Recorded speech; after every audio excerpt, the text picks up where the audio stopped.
Hi everyone and hello good people, welcome back to my channel.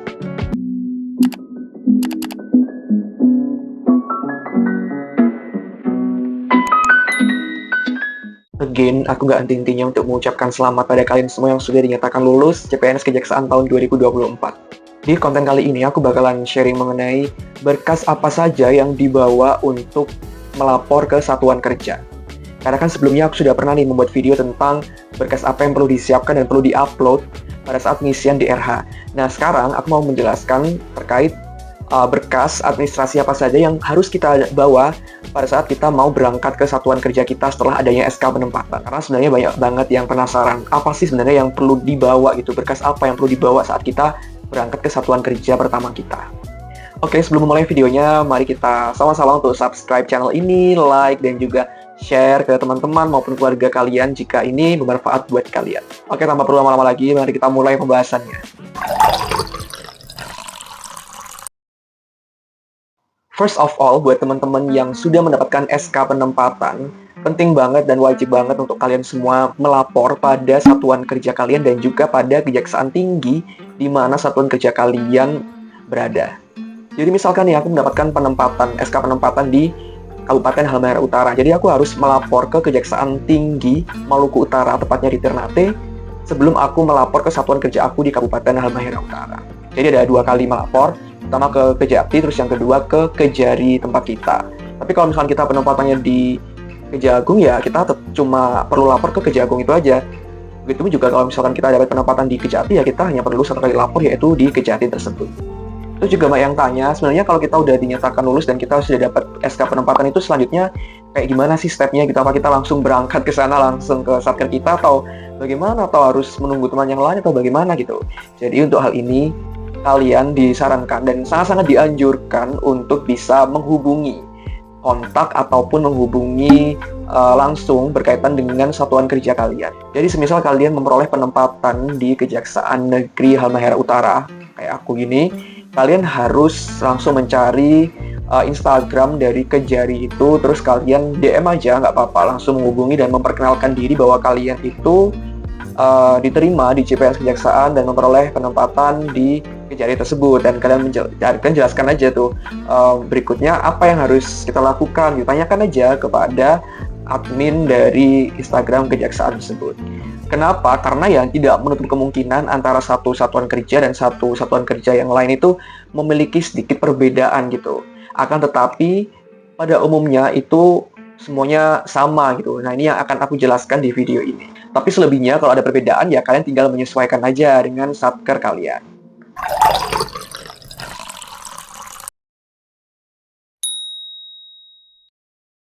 Untuk yang pertama adalah surat pengangkatan CPNS. Ya, ini yang kalian dapatkan pada saat pengumuman SK penempatan satuan kerja. Itu juga sekaligus merupakan ada SK pengangkatan kalian sebagai CPNS Kejaksaan. Nah, SK pengangkatan CPNS ini harus kalian print, terus kalian cetak menggunakan kertas berwarna kuning. Dulu sih pada saat tahun aku di 2024 menggunakan HVS berwarna kuning. Yang kedua adalah rekening bank. Di tahun 2024 itu menggunakan rekening bank Mandiri dan juga bank BRI. Tapi di tahun 2025 ya kalian tinggal menyesuaikan aja sih, nanti instruksi selanjutnya itu nanti kalian bakalan menggunakan bank apa, kalian ikuti saja instruksi lebih lanjut. Tapi untuk tahun sebelumnya itu menggunakan BRI dan juga menggunakan Mandiri. Kalau bisa sih saran aku, sebelum kalian berangkat ke satuan kerja kalian ya kalian buka aja dulu rekening, bikin rekening baru. Tapi kalau sudah ada ya nggak apa-apa pakai yang sudah ada. Terus kalau bisa yang ada buku tabungannya. Nanti kalau kalian sudah berangkat ke satker ya tinggal kalian mengumpulkan aja, karena nanti pasti bakalan diminta oleh bidang kepegawaian di satker kalian, dan ya kalian tinggal ngasihkan aja gitu. Kan enak kalau sampai di tempat satker itu sudah diurus semuanya, sudah punya rekening gitu. Berikutnya adalah pas foto berlatar belakang kuning menggunakan pakaian PDH. Nah itulah mengapa bagusnya kalau kalian sedang mempersiapkan berkas administrasi itu kalian juga sembari nyicil ya, beli kain seragam, terus sekalian dijahit juga nyicil, agar nantinya saat hari ini tiba ya, hari dimana kalian mau berangkat ke satuan kerja, kalian sudah bisa foto menggunakan seragam PDH kalian berlatar belakang kuning. Dan di foto latar belakang kuning ini, pas foto ini, kalian harus menggunakan PDH lengkap dengan atribut seperti pangkat, terus name tag itu juga harus digunakan tanpa menggunakan moods ya. Jadi PDH lengkap plus ada name tag dan juga pangkat. Dan tentu untuk cowok ya rambutnya harus rapi, nggak boleh gondrong. Kalau bisa potong 1 cm, potong pendek itu malah lebih bagus. Dan usahakan foto kalian itu harus terlihat ya, name tag-nya harus kelihatan, pangkatnya juga harus kelihatan. Kalau kalian saat cepat foto kayak ada yang miring atau kurang kelihatan, ya silakan foto lagi, karena itu yang akan digunakan di dosir kepegawaian yang ada di database kejaksaan ya. Foto kalian yang itulah yang akan muncul, yang akan nampak nantinya. Jadi sebisa mungkin harus sangat-sangat perfect, sangat-sangat sempurna, dan merupakan foto terbaik kalian saat menggunakan PDH kejaksaan. Berikutnya adalah daftar riwayat hidup atau DRH. Tapi sebenarnya ini tuh nggak wajib sih, cuman ya alangkah baiknya kalian juga membawa DRH ini, karena ada beberapa satker yang meminta DRH kita untuk dikumpulkan saat kita sudah sampai di satker tersebut. So ya bawa aja lah, kan juga tinggal ngeprint. Berikutnya adalah ijazah. Nah, ijazah ini adalah ijazah yang digunakan pada saat kalian melamar formasi di kejaksaan. Untuk aku sendiri kan melamar formasi S1 Ahli Pertama Jaksa. Ya aku harus membawa ijazah S1 aku. Tapi aku juga bawa sih ijazah dari SD, SMP, SMA, semuanya aku bawa. Tapi bukan yang asli ya guys, yang fotokopi yang sudah legalisir gitu. Untuk yang asli ya aku tinggal di rumah aja. Selanjutnya adalah dokumen basic ya, seperti fotokopi KTP, fotokopi kartu keluarga, fotokopi akte, terus surat nikah bagi yang sudah menikah. Ya identitas basic lah ya, yang ya kita harus bawa juga hal seperti itu.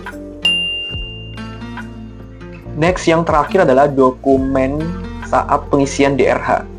Contohnya apa? Contohnya adalah seperti dokumen berkas SKCK, terus surat keterangan sehat, surat bebas nafza, itu juga boleh kalian bawa ke satker kalian ya, siapa tahu diminta ya, siapa tahu ada verifikasi ulang di tempat satuan kerja kalian.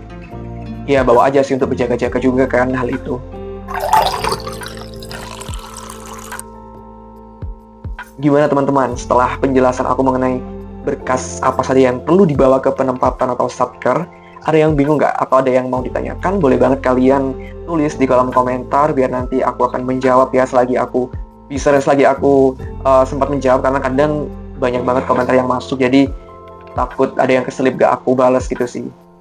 Tapi tenang aja, so far aku selalu bales sih komen-komen teman-teman yang ada di YouTube. Oke, itu dia video dari aku tentang berkas yang dibawa ke penempatan satker kita. Semoga video ini bermanfaat buat kalian. Semoga dengan adanya video ini kalian juga bisa mempersiapkan hal-hal yang sudah aku sebutkan tadi, sehingga kalian gak ada yang kelupaan untuk dibawa ke satker. Sehingga sampai sana ya aman, semuanya lengkap, tidak ada yang kekurangan berkas apapun. Yang mau berangkat ke satuan kerja, aku doakan semoga lancar dan selamat sampai tujuan. Semoga betah di tempat satker kalian. Dan aku bangga karena kalian sudah mencapai fase ini sampai di titik ini. Terima kasih semuanya.